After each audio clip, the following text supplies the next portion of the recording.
নমস্কাৰ বন্ধু-বান্ধৱীসকল জ্ঞানৰ পৰিধি ইউটিউব চেনেললৈ আপোনালোকক স্বাগতম জনাইছোঁ মই প্ৰণৱ খত্ৰিয়ৰা আজি আমি আসাম পুলিচৰ মডেল কুৱেশ্যনসমূহ লৈ আহিছোঁ যিবিলাক খুবেই গুৰুত্বপূৰ্ণ আৰু আজি আমি ইয়াত টপ এমচিকিউ সমূহ আলোচনা কৰিম আৰু তাৰ লগতে অপচন ৰিলেটেড যিখিনি পইণ্ট আছে সেইখিনি আমি সম্পূৰ্ণকৈ আলোচনা কৰিম ক'বলৈ গ'লে অপচন ৰিলেটেড পইণ্টসমূহ আমি পুংখানুপুংখভাৱে বিস্তৃতভাৱে আলোচনা কৰিম তো বন্ধু-বান্ধৱীসকল যিসকলে পোনপ্ৰথমবাৰৰ বাবে আমাৰ চেনেলটো চাই আছে বা পোনপ্ৰথমবাৰৰ বাবে আমাৰ চেনেলৰ লগত জড়িত হৈছে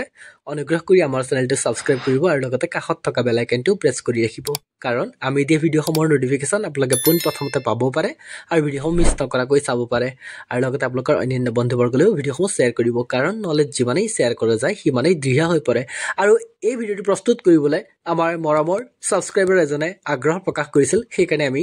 আসাম পুলিচৰ মডেল কুৱেশ্যনসমূহ লৈ আহিছোঁ প্ৰিভিয়াছ ইয়াৰ কুৱেশ্যনসমূহ আমি ইয়াত সন্নিৱিষ্ট কৰিছোঁ তো বন্ধু-বান্ধৱীসকল দেৰি নকৰাকৈ আজিৰ ভিডিঅ'টো আমি আৰম্ভ কৰোঁ বলক প্ৰথম প্ৰশ্নটো হৈছে কইন চিষ্টেম ৱাজ ইন্ট্ৰডিউচড বাই মুদ্ৰা ব্যৱস্থাৰ পৰিচয় কৰাইছিল আৰু অপশ্যনসমূহত দিয়া আছে এ প্ৰতাপ সিংহ অপশ্যন বি দিয়া আছে সুখামভা খুৰা ৰজা অপশ্যন চি দিয়া আছে শুক্লেংমুং গড়গঞা ৰজা আৰু অপশ্যন ডি দিয়া হৈছে নান অফ দিছ এজনো নহয় আৰু ইয়াৰ ভিতৰত শুদ্ধ উত্তৰটো আমি জানো আৰু তেওঁ হৈছে অপশ্যন চি শুক্লেংমুং বা গড়গঞা ৰজা আৰু এইখিনিতে মনত ৰাখিব যে আহোম তেওঁ কি কৰিছিল কইন ইন্ট্ৰডিউচ কৰিছিল অৰ্থাৎ কইনছ প্ৰৱৰ্তন কৰিছিল তেওঁ গড়গঞা ৰজা শুক্লেংমুঙে আহোম ৰাজ্যৰ সময়ত তেওঁ এই মুদ্ৰা ব্যৱস্থা প্ৰৱৰ্তন কৰিছিল মনত ৰাখিব আৰু এইখিনিতে মনত ৰাখিব যে প্ৰথম আহোম মুদ্ৰা আহোম সাম্ৰাজ্যত প্ৰথম জয়ধ্বজ সিংহই আৰম্ভ কৰিছিল জাৰি কৰিছিল তেওঁ প্ৰথম আহোম মুদ্ৰা জাৰি কৰিছিল মনত ৰাখিব জয়ধ্বজ সিংহই আৰু তেওঁৰ পিৰিয়ডটো যদি আমি চাওঁ 1648 পৰা 1663 চনলৈকে তেওঁ এইটো সময়সীমা আৰু তেওঁৰ সময়ত মিৰ জুমলাই অসম আক্ৰমণ কৰিছিল 1662 চনত 1662 চনত আৰু তাৰ এবছৰৰ পিছত এটি সন্ধি হয় ঘিলাঝাৰি ঘাটৰ সন্ধি 1663 চনত আৰু তাৰ যিটো মিৰ জুমলাই যেতিয়া আক্ৰমণ কৰিছিল 1662 চনত তেওঁ পলাই গৈছিল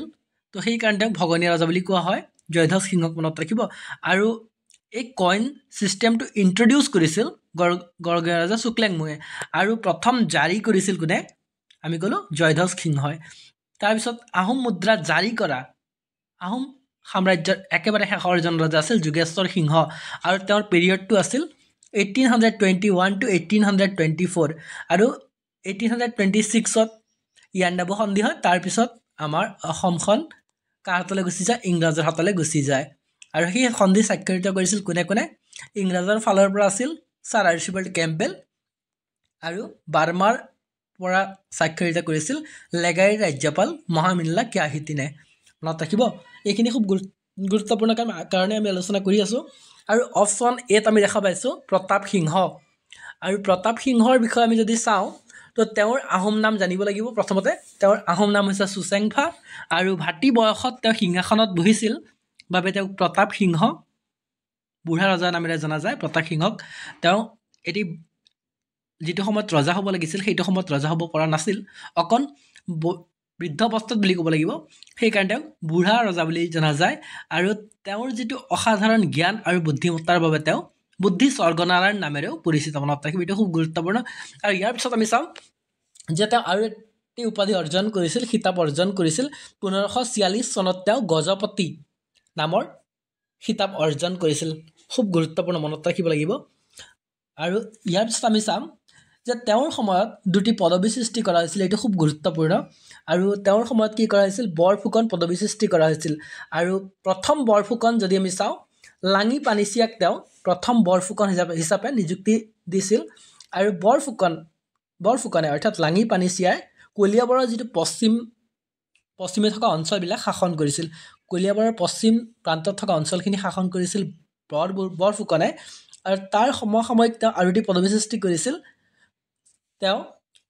বৰবৰুৱা নামৰ পদবীও সৃষ্টি কৰিছিল আৰু মোমাই তামুলীক তেওঁ প্ৰথম বৰবৰুৱা হিচাপে নিযুক্তি দিছিল আৰু মনত ৰাখিব যে তেওঁ কি কৰিছিল দৰিকা মথুৰাপুৰ গাইপুৰ আৰু চীনাতলি আকবাৰ শুনি লওক তেওঁ দৰিকা মথুৰাপুৰ গাইপুৰ আৰু চীনাতলি নামৰ 12খন এইবিলাক ঠাইত তাৰমানে 12খন চহৰ নিৰ্মাণ কৰিছিল আৰু প্ৰথম বৰফুকন আমি ক'লোঁ লাঙি পানিচিয়া আৰু প্ৰথম বৰবৰুৱা হিচাপে তেওঁ নিযুক্তি দিছিল মোমাই তামুলীক আৰু মোমাই তামুলীয়ে কোন কেইখন অঞ্চল চাইছিল যদি আমি চাওঁ কলিয়াবৰৰ পশ্চিম অংশটো আমি ক'লোৱে যে তেওঁ কাক দায়িত্ব দিছিল আমাৰ বৰফুকনক আৰু পশ্চিম ফালে কলিয়াবৰৰ যিটো ওচৰি পূব ফালে যিটো অঞ্চল আছিল সেই অঞ্চলৰ প্ৰশাসনৰ দায়িত্ব দিয়া হৈছিল বৰবৰুৱাক আৰু প্ৰথম বৰবৰুৱা আছিল মোমাই তামুলী আৰু এই মোমাই তামুলীয়ে পাইক প্ৰণালী আৰম্ভ কৰিছিল মনত ৰাখিব খুব গুৰুত্বপূৰ্ণ এইখিনি আমি জানিব লাগিব তেওঁৰ বিষয়ে আৰু প্ৰতাপ সিংহক গজপতি হিচাপে কিয় এই খিতাপ অৰ্জন কৰিছিল জানিব লাগিব তেওঁ হাতী চিকাৰত ৰাপ থকাৰ বাবে তেওঁ বৃহৎ সংখ্যক হাতীৰ গৰাকী হৈছিল আৰু 1546 চনত তেওঁ গজপতি খিতাপ অৰ্জন কৰিছিল অৰ্থাৎ আমাৰ প্ৰতাপ সিংহই মনত ৰাখিব এইখিনি খুব গুৰুত্বপূৰ্ণ ইয়াৰ পিছত আমি দেখা পাইছো অপচন বিত সুখামফা আৰু সুখামফাক ইয়াত উল্লেখ কৰা হৈছে খুৰা ৰজা বুলি কোৱা হয় আৰু মনত ৰাখিব লাগিব যে হাতী চিকাৰ কৰিবলৈ যাওঁতে তেওঁ ভৰিত আঘাত পাইছিল বাবে তেওঁক সুখামফাক খুৰা ৰজা নামেৰে জনা যায় আৰু খুৰা ৰজা সুখামফাৰ সময়ছোৱাত 1555 চনত আইতনিয়া পাপুক আৰু খামটেং নগাসকলক আহোমে আক্ৰমণ কৰে এইটো মনত ৰাখিব লাগিব 1555 চনত আইতনিয়া পাপুক আৰু খামটেং নগাসকলক আহোমে আক্ৰমণ কৰে আৰু শত্ৰু পলাই যায় আৰু তেওঁলোকৰ বৃহৎ পৰিমাণৰ সম্পদ আহোমসকলে লুটি আনে আৰু মনত ৰাখিব যে ঢেকেৰী ৰজা আৰু ভেলা ৰজা নামৰ দুই ভূঞাৰ বিৰুদ্ধেও আহোম ৰজাই যুঁজ দিছিল এইখিনি খুব গুৰুত্বপূৰ্ণ ইয়াৰ পিছৰ প্ৰশ্নটোলৈ আহিছোঁ আমি এতিয়া নামঘোষা কোনে ৰচনা কৰিছিল হু ৰট নামঘোষা আৰু অপশ্যনসমূহত দিয়া আছে এ শ্ৰী মাধৱদেৱ অপশ্যন বিত দিয়া আছে শ্ৰীমন্ত শংকৰদেৱ অপশ্যন চিত দিয়া আছে মাধৱ কন্দলী আৰু অপশ্যন ডিত দিয়া আছে জ্যোতিপ্ৰসাদ আগৰৱালা আৰু ইয়াৰ শুদ্ধ উত্তৰটো হ'ব আমি জানো অপশ্যন এ মাধৱদেৱ মহাপুৰুষ মাধৱদেৱে নামঘোষা ৰচনা কৰিছিল আৰু নামঘোষাক হেজাৰী ঘোষা বুলি কোৱা হয় কাৰণ ইয়াত 1000টা ঘোষা সন্নিৱিষ্ট হৈছে আৰু সেইকাৰণে নামঘোষাক হেজাৰী ঘোষা বুলি কোৱা হয় আৰু আমি জানো মহাপুৰুষ শ্ৰীমন্ত শংকৰদেৱ আৰু মাধৱদেৱৰ বিষয়ে আমি জানোৱেই নহয়নে সেইকাৰণে আমি আলোচনা নকৰোঁ আৰু ইয়াত থকা অপশ্যন চিত আমি দেখা পাইছোঁ মাধৱ কন্দলী আৰু মাধৱ কন্দলী কবিৰাজ কন্দলী নামেৰে জনা যায় আৰু মাধৱ কন্দলীয়ে বাল্মীকিৰ ৰামায়ণখন অসমীয়ালৈ অনুবাদ কৰে তেওঁ সপ্তকাণ্ড ৰামায়ণখন অসমীয়ালৈ অনুবাদ কৰে আৰু তেওঁ 7টা কাণ্ড ৰচনা কৰিছিল কিন্তু পৰৱৰ্তী সময়ত 2টা কাণ্ড পোৱা নগৈছিল আদিকাণ্ড আৰু উত্তৰাকাণ্ড আৰু আদিকাণ্ড সংযোজন কৰিছিল পিছত মহাপুৰুষ মাধৱদেৱে আৰু উত্তৰাকাণ্ড সংযোগ কৰিছিল মহাপুৰুষ শ্ৰীমন্ত শংকৰদেৱে আৰু তাৰপিছত সেই ৰামায়ণখন সম্পূৰ্ণ কৰি তোলা হয় কিন্তু তেওঁ যেতিয়া ৰামায়ণ অনুবাদ কৰিছিল তেতিয়া 7টা কাণ্ডই তেওঁ অনুবাদ কৰিছিল বুলি উল্লেখ কৰিছে আৰু তেওঁ ভনিতা পেলাইছে এইবুলি যে সপ্তকাণ্ড ৰামায়ণ পদবন্ধে নিবন্ধিলো লম্ভা পৰিহৰি সাদৃতে যিখিনি দীঘলীয়া আছিল পদ আকাৰে তেওঁ ৰচনা কৰিছে আৰু দীঘলীয়া শ্লোকখিনি তেওঁ চুটি কৰি পেলাই সাৰখিনি সংগ্ৰহ কৰি পেলাই তেওঁ ৰচনা কৰিছে বুলি কৈছে আৰু মহাপুৰুষ শ্ৰীমন্ত শংকৰদেৱে তেওঁক অপ্ৰমাদী কবি বুলি উল্লেখ কৰিছে পূৰ্ব কবি অপ্ৰমাদী বুলি তেওঁ উল্লেখ কৰিছে ঠিক আছে আৰু জ্যোতিপ্ৰসাদ আগৰৱালাৰ বিষয়ে অলপ পিছত আলোচনা কৰিম আৰু আসাম পুলিচৰ এটি ফেভাৰিট টপিক হৈছে জ্যোতিপ্ৰসাদ আগৰৱালা আৰু তেওঁক লৈ পেলাই প্ৰশ্ন আহি থকা দেখিবলৈ পোৱা গৈছে আমি ইয়াত প্ৰশ্ন সন্নিৱিষ্ট কৰিছোঁ যোৱাবাৰৰ প্ৰশ্ন কাকত এছআই আসাম পুলিচ এছআই দেখিছিল আৰু সেইখিনি আমি আলোচনা কৰি আছোঁ এতিয়া আৰু এটা কথা মনত ৰাখিব যে যিবিলাক কুৱেশ্যনসমূহ আলোচনা কৰিছোঁ ইয়াত অপশ্যন কেইটা আছে আৰু এই অপশ্যন কেইটাৰ পৰা প্ৰশ্ন অহাটো নিশ্চিত সেইকাৰণে আজি আমি অপশ্যন কেইটাকো পোষ্টমৰ্টেম কৰিম বুলি ভাবিছোঁ তো আহক ইয়াৰ পিছৰ প্ৰশ্নটো আলোচনা কৰোঁ ইয়াৰ পিছৰ প্ৰশ্নটো হৈছে হু ৰট কাৰেঙৰ লিগিৰি কোনে ৰচনা কৰিছিল এইটো আসাম পুলিচৰ এছআই এক্সামত অহা কুৱেশ্যন আৰু অপশ্যনসমূহত দিয়া আছে এ ফণী শৰ্মা অপশ্যন বিত দিয়া আছে বিষ্ণুপ্ৰসাদ ৰাভা অপশ্যন চিত দিয়া আছে জ্যোতিপ্ৰসাদ আগৰৱালা আৰু অপশ্যন ডিত দিয়া আছে পাৰ্বতী প্ৰসাদ বৰুৱা আৰু ইয়াৰ ভিতৰত শুদ্ধ উত্তৰটো হ'ব অপশ্যন চি জ্যোতিপ্ৰসাদ আগৰৱালাদেৱে কাৰেঙৰ লিগিৰি নাটকখন ৰচনা কৰিছিল আৰু তাৰ লগতে তেওঁ ৰূপালীম লভিতা শোণিত কুঁৱৰী এইখিনি নাটক তেওঁ ৰচনা কৰিছিল মনত ৰাখিব আৰু প্ৰথম অসমীয়া কথাছবি 1935 চনত তেওঁ নিৰ্মাণ কৰিছিল আৰু যাৰ নাম হৈছে জয়মতী এটা খুব গুৰুত্বপূৰ্ণ এইখিনিতে মনত ৰাখিব যে অপশ্যন ডিত আছে পাৰ্বতী প্ৰসাদ বৰুৱা আৰু পাৰ্বতী প্ৰসাদ বৰুৱাক গীতিকবি নামেৰে জনা যায় এইটো মনত ৰাখিব খুব গুৰুত্বপূৰ্ণ গীতিকবি পাৰ্বতী প্ৰসাদ বৰুৱাক জনা যায় আৰু তেওঁ পাৰ্বতী প্ৰসাদ বৰুৱাই 10 বছৰ বয়সতে জয়মতীত অভিনয় কৰিছিল আৰু পাছলে পাৰ্বতী প্ৰসাদ বৰুৱাই তেওঁ নিজে চলচ্চিত্ৰ ৰূপহী নিৰ্মাণ কৰিছিল আৰু লক্ষ্মী আৰু সোণৰ খুলেং আছিল তেওঁৰ গীতৰ সংকলন মনত ৰাখিব এইটো খুব গুৰুত্বপূৰ্ণ আমি জ্যোতিপ্ৰসাদ আগৰৱালাৰ বিষয়ে আলোচনা কৰি আছিলোঁ আৰু তেওঁৰ বিষয়ে অকণ আলোচনা কৰি লওঁ। জ্যোতিপ্ৰসাদ আগৰৱালা ৰূপকোঁৱৰ নামেৰে পৰিচিত আৰু তেওঁৰ জন্ম হৈছিল 1903 চনত ডিব্ৰুগড়ৰ তামোলবাৰী চাহ বাগিচাত। বন্ধু বান্ধৱীসকল, আমাৰ ভিডিঅ'সমূহত লাইক কৰিব, আমাৰ চেনেলটো ছাবস্ক্ৰাইব কৰিব আৰু বেল আইকনটো প্ৰেছ কৰি ৰাখিবলৈ নাপাহৰিব। আমি দিয়া ভিডিঅ'সমূহ পোনপ্ৰথমতে পাব পাৰে আৰু ভিডিঅ'সমূহ মিছ নকৰাকৈ চাব পাৰে। তেওঁৰ পিতৃৰ নাম আছিল পৰমানন্দ আগৰৱালা। এইখিনি খুব গুৰুত্বপূৰ্ণ। আৰু তেওঁ চলচ্চিত্ৰ নিৰ্মাণ কৰিছিল, খুব গুৰুত্বপূৰ্ণ।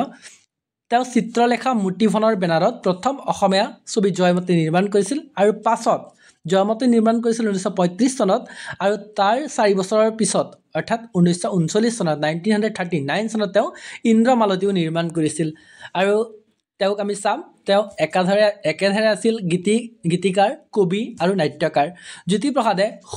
শোণিত কুঁৱৰী, কাৰেঙৰ লিগিৰি, লভিতা, নিমাতী কইনা আদি নাটক ৰচনা কৰিছিল। মনত ৰাখিব, এইখিনি খুব গুৰুত্বপূৰ্ণ। ইয়াত কাৰেঙৰ লিগিৰি আহিছে, হয়তো ইয়াৰ পৰৱৰ্তী সময়ত ৰূপালীম কাৰ, লভিতা কাৰ বা নিমাতী কইনা কাৰ ৰচনা বুলি আহিব পাৰে। তো মনত ৰাখিব যে কাৰেঙৰ লিগিৰি, ৰূপালীম, শোণিত কুঁৱৰী, লভিতা, নিমাতী কইনা আদি নাটক ৰচনা কৰিছিল ৰূপকোঁৱৰ জ্যোতিপ্ৰসাদ আগৰৱালাই। আৰু তেওঁৰ এখন কবিতা সংকলন মনত ৰাখিব, লুইত পাৰৰ অগ্নিসুৰ। আৰু জ্যোতিপ্ৰসাদ আগৰৱালাই জ্যোতি ৰামায়ণ ৰচনা কৰিছিল আৰু এই জ্যোতি ৰামায়ণ হৈছে এটা দীঘলীয়া বেলাড। আৰু 1951 চনৰ 17 জানুৱাৰীত তেওঁৰ মৃত্যু হয় আৰু তেওঁৰ অৱদানৰ স্মৃতিত 17 জানুৱাৰীৰ দিনটো সমগ্ৰ অসমত শিল্পী দিৱস হিচাপে পালন কৰা হয়। আৰু তেওঁৰ গীতসমূহক জ্যোতি সংগীত হিচাপে জনা যায়। আমি গুণগুণাই থাকোঁ যে জ্যোতি সংগীত, আৰু তেওঁৰ গীতবিলাকক জ্যোতি সংগীত হিচাপে জনা যায়। আমি জানো, এইখিনি বেছিক হ'লেও আমি আলোচনা কৰিছোঁ। ইয়াৰ পিছত আমি দেখা পাইছোঁ বিষ্ণুপ্ৰসাদ ৰাভা ডাঙৰীয়াক। আমি বিষ্ণুপ্ৰসাদ ৰাভাৰ বিষয়ে অকণ আলোচনা কৰি লওঁ। কলাগুৰু বিষ্ণুপ্ৰসাদ ৰাভাৰ জন্ম হৈছিল 1909 চনত বৰ্তমানৰ বাংলাদেশৰ ঢাকাত। আৰু তেওঁ শিক্ষা গ্ৰহণ কৰিছিল তেজপুৰত। শিক্ষা গ্ৰহণ কৰি কলিকতাত BS অধ্যয়ন কৰিছিল। তেওঁ একাধাৰে আছিল এগৰাকী কবি, গীতিকাৰ, লেখক, শিল্পী আৰু অভিনেতা আছিল। তেওঁ বহুতো প্ৰবন্ধ, একাংকিকা নাটক আৰু গল্পও লিখিছিল। শিল্পী হিচাপে তেওঁ বিশেষ প্ৰশংসা লাভ কৰিছিল আৰু তেওঁ স্বাধীনতা আন্দোলনতো অংশগ্ৰহণ কৰিছিল, মনত ৰাখিব। আৰু ডেকা বয়সৰ পৰাই তেওঁ কমিউনিষ্ট পাৰ্টিৰ সক্ৰিয় সদস্য আছিল আৰু পাছলৈ তেওঁ বিধানসভাৰ সদস্য আছিল। তেওঁ বিপ্লৱী, এইটো মনত ৰাখিব, খুব গুৰুত্বপূৰ্ণ পইণ্ট। তেওঁ বিপ্লৱী কমিউনিষ্ট পাৰ্টি আন্দোলনৰ সৈতেও জড়িত আছিল। ৰাভাই ভাৰতীয় গণনাট্য সংঘ IPTA অসমৰ সভাপতি হিচাপে কাৰ্যনিৰ্বাহ কৰিছিল। আৰু মনত ৰাখিব, এইটো খুব গুৰুত্বপূৰ্ণ যে চিৰাজ আৰু এৰাবাটৰ সুৰ বোলছবিত অভিনয় কৰিছিল বিষ্ণুপ্ৰসাদ ৰাভাই। আৰু তেওঁ অসমীয়া সংস্কৃতিলৈ তেওঁৰ বিশেষ অৱদানৰ বাবে ৰাভাক কলাগুৰু হিচাপে জনা যায়। আৰু 1969 চনত তেওঁৰ মৃত্যু হয়, 1969 চনত, মনত ৰাখিব। আৰু বিষ্ণুপ্ৰসাদ ৰাভাক কলাগুৰু হিচাপে জনা যায়। খুব গুৰুত্বপূৰ্ণ, আমি পইণ্টসমূহ আলোচনা কৰিছোঁ। ইয়াৰ পিছৰ প্ৰশ্নটোলৈ আহিছোঁ এতিয়া। 4 নম্বৰ প্ৰশ্ন, ভাস্কৰ বৰ্মনে হৰ্ষবৰ্ধনলৈ ৰাষ্ট্ৰদূত হিচাপে কাক পঠিয়াইছিল? আৰু অপশ্যনসমূহ দিয়া আছে, ইংলিছত টাৰ্মটো দিয়া আছে যে হুম Bhaskar Barman sent as ambassador to Harshavardhana. অপশ্যনসমূহ দিয়া আছে এ বায়ু, অপশ্যন বি দিয়া আছে বৰুণ, অপশ্যন চি দিয়া আছে মেঘদূত আৰু অপশ্যন ডি দিয়া আছে হংসবেগ। আৰু ইয়াৰ শুদ্ধ উত্তৰটো হৈছে অপশ্যন ডি, হংসবেগ। আৰু মনত ৰাখিব, ভাস্কৰ বৰ্মনে হৰ্ষবৰ্ধনৰ সৈতে মিত্ৰতা স্থাপন কৰিবলৈ এগৰাকী ৰাষ্ট্ৰদূত বা কটকীক পঠিয়াইছিল আৰু তেওঁৰ নাম হৈছে হংসবেগ। আৰু ভাস্কৰ বৰ্মনক কুমাৰ ৰজা বুলি জনা যায়। আৰু ভাস্কৰ বৰ্মন আছিল বৰ্মন বংশৰ এগৰাকী শক্তিশালী শাসক। আৰু বৰ্মন বংশৰ প্ৰতিষ্ঠা কোনে কৰিছিল বুলি যদি প্ৰশ্নটো আহে, তো মনত ৰাখিব, পুষ্য বৰ্মনে বৰ্মন বংশৰ প্ৰতিষ্ঠা কৰিছিল। আৰু পুষ্য বৰ্মনে মহাৰাজাধিৰাজ উপাধি গ্ৰহণ কৰিছিল আৰু তেওঁ সমুদ্ৰগুপ্তৰ সমসাময়িক ৰজা আছিল পুষ্য বৰ্মন। আৰু ভাস্কৰ বৰ্মনক কুমাৰ ৰজা হিচাপে জনা যায় কাৰণ তেওঁ বিয়া পতা নাছিল, অবিবাহিত আছিল। আৰু অপশ্যন ডিত আমি মেঘদূত দেখা পাইছোঁ আৰু মেঘদূত ৰচনা কৰিছিল মহাকবি কালিদাসে। ঠিক আছে, 5 নম্বৰ প্ৰশ্নলৈ আহিছোঁ এতিয়া। হুৱেৰ ৱাজ মাধৱদেৱ বৰ্ণ? মাধৱদেৱৰ জন্ম হৈছিল ক'ত বুলি সোধা হৈছে। অপশ্যনসমূহ দিয়া আছে এ বৰদোৱা, অপশ্যন বিত দিয়া আছে কোচবিহাৰ, অপশ্যন চিত দিয়া আছে লেটেকু পুখুৰী আৰু অপশ্যন ডিত দিয়া আছে গড়মূৰ। আৰু ইয়াৰ শুদ্ধ উত্তৰটো হ'ব অপশ্যন চি, লেটেকু পুখুৰী। অৰ্থাৎ নাৰায়ণপুৰৰ লেটেকু পুখুৰীত মাধৱদেৱে জন্মগ্ৰহণ কৰিছিল। খুব গুৰুত্বপূৰ্ণ, জানিব লাগিব। আৰু এই কুৱেশ্যনসমূহ SI এক্সামত আহিছে। আসাম পুলিচৰ কাৰণে খুব গুৰুত্বপূৰ্ণ এইবিলাক আৰু আসাম পুলিচক লৈ পেলাই যিখিনি প্ৰশ্ন আহিছে আৰু এই অপশ্যনসমূহক আমি এই কাৰণে আলোচনা কৰিছোঁ যাতে অপশ্যনসমূহৰ পৰা প্ৰশ্ন অহাটো নিশ্চিত কাৰণ এই টপিকৰ পৰাই প্ৰশ্ন বাৰে বাৰে ৰিপিট হৈ থাকে ইয়াৰ পিছৰ প্ৰশ্নলৈ আহিছোঁ আমি এতিয়া 6 নম্বৰ প্ৰশ্ন 1935 চনত কোনখন চলচ্চিত্ৰই মুক্তি পাইছিল which Assamese film released in 1935 মনত ৰাখিব যে জ্যোতিপ্ৰসাদ আগৰৱালা হৈছে আসাম পুলিচৰ এটি ফেভাৰাইট টপিক আৰু তাৰ পৰা প্ৰশ্ন আহি আছে আমি এতিয়ালৈকে আলোচনা কৰিছোঁ ইয়াত 3টা কুৱেশ্যন পালোঁ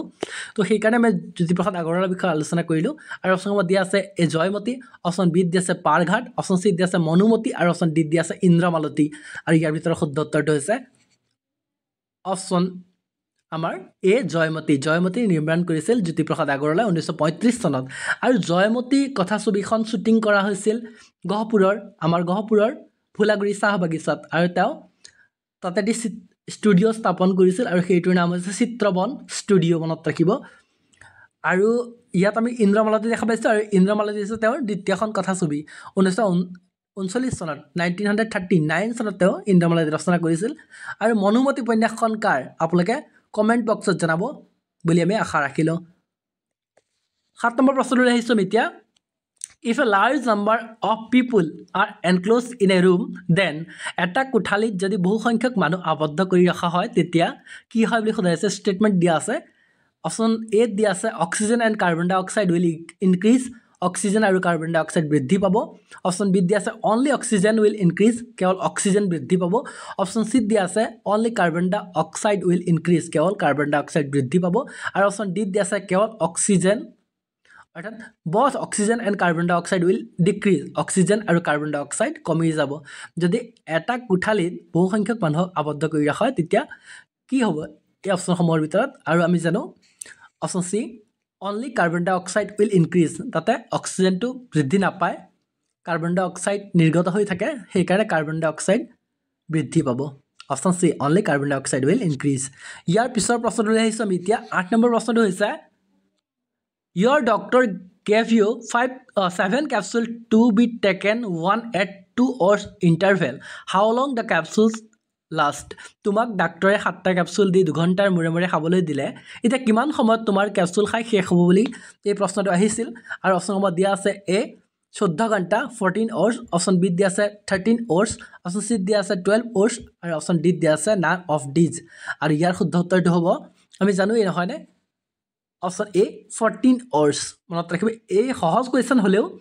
আমি এই কুৱেশ্যনসমূহ দেখা পাইছোঁ এছআই এক্সামত এই কুৱেশ্যনসমূহ আহিছিল ইয়াৰ পিছৰ প্ৰশ্নটোলৈ আহিছোঁ এতিয়া 9 নম্বৰ প্ৰশ্ন বাগৰুম্বা নৃত্য কাৰ আৰু অপশ্যন নম্বৰ দিয়া আছে কাৰ্বি অপশ্যন বি দিয়া আছে তিৱা অপশ্যন চি দিয়া আছে বড়ো আৰু অপশ্যন ডি দিয়া আছে ৰাভা আৰু ইয়াৰ শুদ্ধ উত্তৰটো হৈছে অপশ্যন চি বড়োসকলৰ নৃত্য হৈছে বাগৰুম্বা আৰু মিচিংসকলৰ নৃত্য আমি জানো আৰু মিচিংসকলৰ এটি উল্লেখযোগ্য নৃত্য হৈছে গুমৰাগ নৃত্য মনত ৰাখিব গুমৰাগ হৈছে মিচিংসকলৰ এটি উল্লেখযোগ্য নৃত্য আৰু বন্ধু বান্ধৱীসকল ইতিমধ্যে আমি এটি ভিডিঅ'ত সম্পূৰ্ণ অসমৰ জনগোষ্ঠীয়ে পালন কৰা উৎসৱ পাৰ্বণ তেওঁলোকৰ সাজ পোছাক ৰীতি নীতি সম্পৰ্কে আলোচনা কৰিছোঁ অসমৰ জনগোষ্ঠী নামৰ ভিডিঅ'টো আছে আপোনালোকে ডেছক্ৰিপশ্যনত দিয়া লিংকৰ পৰা চাব পাৰিব নহ'লে ওপৰত থকা আই বাটনটো ক্লিক কৰি পেলাই আপোনালোকে অসমৰ জনগোষ্ঠী নামৰ ভিডিঅ'টোত ক্লিক কৰি পেলাই সম্পূৰ্ণ তেওঁলোকৰ উৎসৱ অনুষ্ঠান সম্পূৰ্ণখিনি চাব পাৰিব তো বন্ধু বান্ধৱীসকল ভিডিঅ'টো সম্পূৰ্ণকৈ চোৱাৰ বাবে অশেষ ধন্যবাদ জ্ঞাপন কৰিলোঁ আৰু যিসকল বন্ধু বান্ধৱী এতিয়াও আমাৰ চেনেলটো ছাবস্ক্ৰাইব কৰা নাই অনুগ্ৰহ কৰি আমাৰ চেনেলটো ছাবস্ক্ৰাইব কৰিব বুলি আমি আশা ৰাখিলোঁ থেংক ইউ ভালদৰে প্ৰিপেৰেশ্যন চলাই যাওক ভালদৰে থাকক থেংক ইউ ধন্যবাদ জয় আই অসম